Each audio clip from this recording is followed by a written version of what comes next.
हाँ नमस्कार दोस्तों, मैं विपिन पांडे आपका अपना channel zero to hero classes में मैं आपका हार्दिक स्वागत अभिनंदन करता हूँ। मैं उम्मीद करता हूँ कि आप सभी लोग एकदम स्वस्थ होंगे, मस्त होंगे और जबरदस्त होंगे और अच्छे तरीके से अपनी पढ़ाई को एकदम अग्रसित अच्छे तरीके से कर रहे होंगे। तो मैं आपको पिछले वीडियो में सबसे पहले मैंने आपको ये बताया था, ये जितने भी आपके कारक और विभक्तियां होती हैं मैंने आपको सब अच्छे तरीके से एकदम विधिवत तरीके से समझा दिया था। मैं आज आपको सर्वनाम यानी कि मैं सबसे पहले आप ये पूछेंगे कि सर जी सर्वनाम किसे कहते हैं, तो मैं आपको बता दूं कि सर्वनाम उसे कहते हैं जब हम किसी संज्ञा के स्थान पर किसी शब्द का प्रयोग करते हैं तो उसे सर्वनाम कहते हैं। हाँ, उसे सर्वनाम कहते हैं। और एक चीज मैं ये बता दूं आपको दोस्तों कि आपको सबसे पहले आपको पहचानना आना चाहिए कि इसमें कौन सा सर्वनाम है या इसमें किस प्रकार का सर्वनाम है। आप किस तरीके से समझेंगे या पहचानेंगे ये मैं आपको विधिवत तरीके से समझाऊंगा। आप सभी लोग, और एक चीज ये बता दूं कि आप सभी लोग जो भी एग्जाम की तैयारी करते हैं, यूपी पुलिस हो गया, एसएससी जीडी हो गया, यूपी पीसीएस हो गया, यानी कुछ भी हिंदी से रिलेटेड कोई भी एग्जाम है उस एग्जाम के लिए आप यहाँ से एकदम विधिवत तरीके से तैयारी अपनी कर सकते हैं। मान लीजिए आप हाई स्कूल में है, इंटर में है, 9th में, 8th में, कोई भी क्लास है आपका, उसके लिए भी आप तैयारी कर सकते हैं। तो मैं आपको देर ना करते हुए अपने टॉपिक पर लेकर आता हूँ और मैं आपको समझाता हूँ। ध्यान से देखिएगा, मैं आपको बताऊंगा कि आपके जो है सर्वनाम किसे कहते हैं, सर्वनाम के कितने प्रकार होते हैं, ये सब मैं आपको विधिवत तरीके से समझाने वाला हूँ। हाँ, तो मैं आपको बता दूं सबसे पहले कि सर्वनाम का परिचय, भेद और विशेषताएं मैं बताऊंगा। सर्वनाम का परिचय,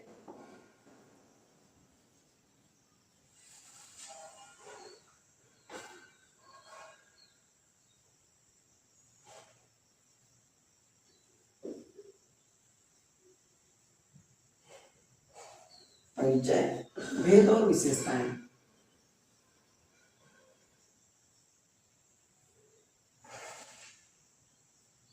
और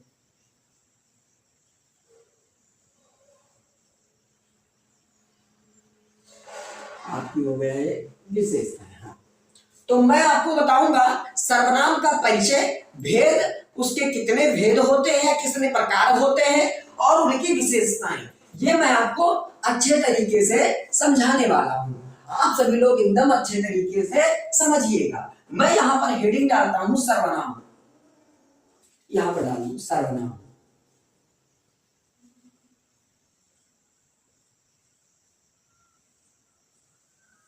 हाँ, मैंने हेडिंग डाल दिया सर्वनाम। अब मैं ये बता दूं सर्वनाम मुख्य रूप से 6 प्रकार के होते हैं।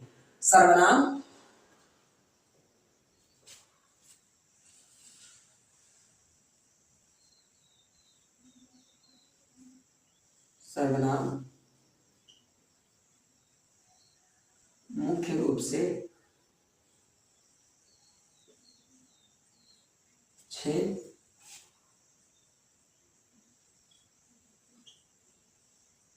प्रकार के होते हैं।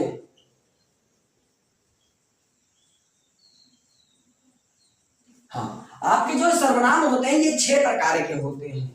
अब आप पूछेंगे सर जी 6 प्रकार के होते हैं, वो तो ठीक है आपने बता दिया, लेकिन जरा ये भी बता दीजिए कि 6 प्रकार के कौन कौन से होते हैं। तो मैं दोस्तों आपको बताऊंगा कि 6 प्रकार के कौन कौन से आपके सर्वनाम होते हैं। बस 1 मिनट, मैं आपको बताता हूं। आपका पहला जो है आता है पुरुषवाचक सर्वनाम।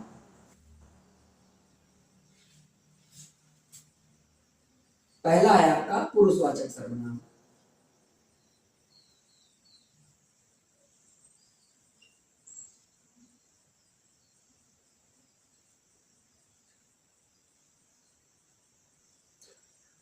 दूसरा है आपका निजवाचक सर्वनाम। हाँ, दूसरा है आपका निजवाचक सर्वनाम। तीसरा है आपका ये बता दूं मैं आपको कि निश्चयवाचक सर्वनाम, सॉरी नहीं, निश्चयवाचक सर्वनाम नहीं, प्रश्नवाचक सर्वनाम आता है। प्रश्नवाचक सर्वनाम। हाँ, ये आपका अगला होता है तीसरा प्रश्नवाचक सर्वनाम। मैं आपको इसके आगे बता दूं, इसके बाद में आपका निश्चयवाचक सर्वनाम, अनिश्चयवाचक सर्वनाम आता है। चौथा आपका आता है निश्चयवाचक सर्वनाम।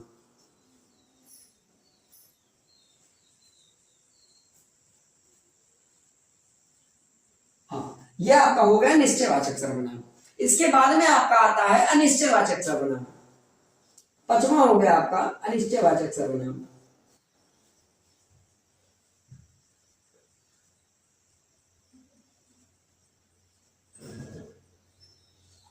ये हो गया आपका पहला हो गया, दूसरा हो गया, तीसरा हो गया, चौथा हो गया, पांचवा। पुरुषवाचक सर्वनाम हो गया और निजवाचक सर्वनाम हो गया, प्रश्नवाचक सर्वनाम हो गया, निश्चयवाचक सर्वनाम हो गया आपका, और आपका हो गया अनिश्चयवाचक सर्वनाम। एक सर्वनाम बचता है जो है आपका संबंधवाचक सर्वनाम। वो आपका आता है संबंधवाचक सर्वनाम। ये छठवां है संबंधवाचक सर्वनाम। संबंधवाचक सर्वनाम। हाँ, ये आपके 6 सर्वनाम हो गए। मैंने आपको बताया कि कौन कौन से सर्वनाम होते हैं। तो पहला आपका हो गया पुरुषवाचक सर्वनाम, दूसरा हो गया निजवाचक सर्वनाम, तीसरा हो गया प्रश्नवाचक सर्वनाम, चौथा हो गया निश्चयवाचक, अनिश्चयवाचक, संबंधवाचक सर्वनाम।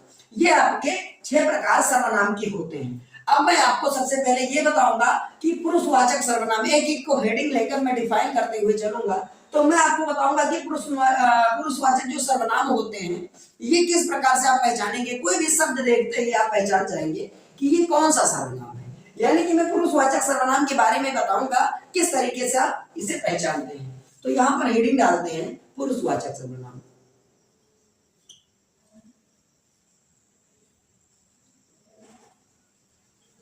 पुरुषवाचक सर्वनाम, ये हो गया आपका हेडिंग पुरुषवाचक सर्वनाम।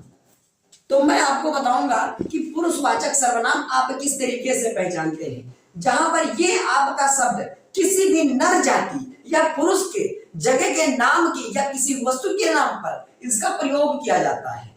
हाँ, इसका स्त्री में नहीं प्रयोग किया जाता है, इसका सिर्फ और सिर्फ पुरुष यानी नर जाति में ही प्रयोग किया जाता है। तो चलो ठीक है, मैं आपको बताऊंगा कि इसका प्रयोग किस किस तरीके से किया जाता है। इसके मुख्य 3 प्रकार होते हैं, उत्तम पुरुषवाचक, मध्यम पुरुषवाचक और एक निज पुरुषवाचक। आपका इसमें होता है सबसे पहले उत्तम पुरुषवाचक, मध्यम पुरुषवाचक और उत्तम पुरुषवाचक।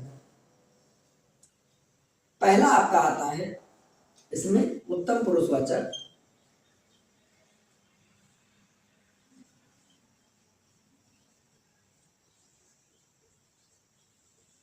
हाँ, पहला इसमें आता है आपका उत्तम पुरुषवाचक, दूसरा आता है मध्यम पुरुषवाचक, दूसरा आपका आता है मध्यम पुरुषवाचक, मध्यम पुरुषवाचक, मध्यम पुरुषवाचक,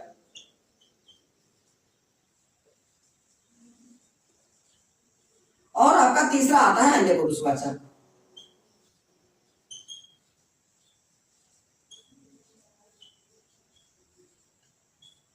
पुरुषवाचक, हाँ, तो इसमें आपका जो है उत्तम पुरुषवाचक में किस किस शब्द का प्रयोग किया जाता है, मध्यम पुरुषवाचक में किस किस शब्द का प्रयोग किया जाता है और अन्य पुरुषवाचक में किस किस शब्द का प्रयोग किया जाता है। तो मैं आपको बताऊंगा कि इसमें किस किस शब्द का प्रयोग किया जाता है। तो आपका जो उत्तम पुरुषवाचक होता है इसमें प्रयोग मैं और हम का प्रयोग किया जाता है। इसमें आपका मैं और हम शब्द का प्रयोग किया जाता है। इसमें मैं हम शब्द का प्रयोग किया जाता है। इसमें आपका मैं और हम शब्द का प्रयोग किया जाता है। इसमें आपका तू तुम आप का प्रयोग किया जाता है। तू तुम आपका प्रयोग किया जाता है। और आपका जो हो गया अन्य पुरुषवाचक, ये किसी दूसरे के यानी जो वक्ता होता है, श्रोता होता है, ये दोनों किसी दूसरे या तीसरे के संबंध में बातें करते हैं, उसे अन्य पुरुषवाचक कहते हैं। इसमें प्रकार आपका मुख्य रूप से होता है यह होता है,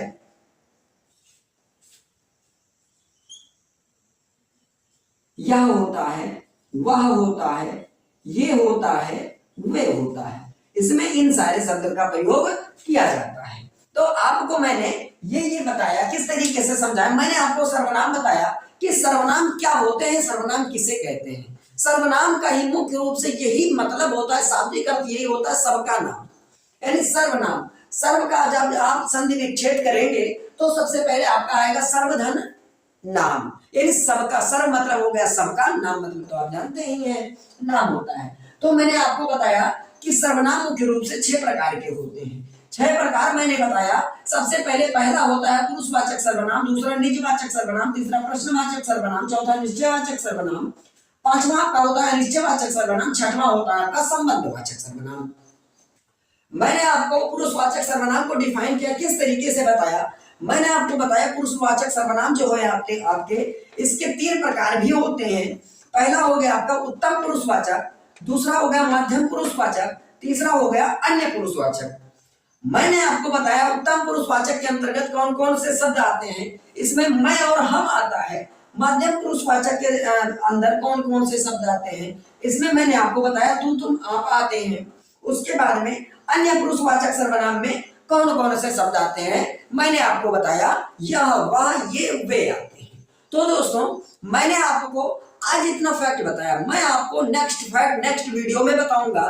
तब तक के लिए मैं धन्यवाद करता हूं। और उसके बाद में अगर आपको ये वीडियो पसंद आता है तो कृपया करके लाइक और शेयर सब्सक्राइब करना बिल्कुल ना भूलें। और ये वीडियो, ये भी जितना मैं हिंदी का टॉपिक आपको देता हूं, ये आपके जहां भी हिंदी का रोल है आपके पेपर में, वहां आपके लिए ये एकदम रामबाण साबित होने वाला है। तो मैं आपसे नेक्स्ट वीडियो में मिलता हूं नेक्स्ट फैक्ट के साथ। तब तक के लिए धन्यवाद।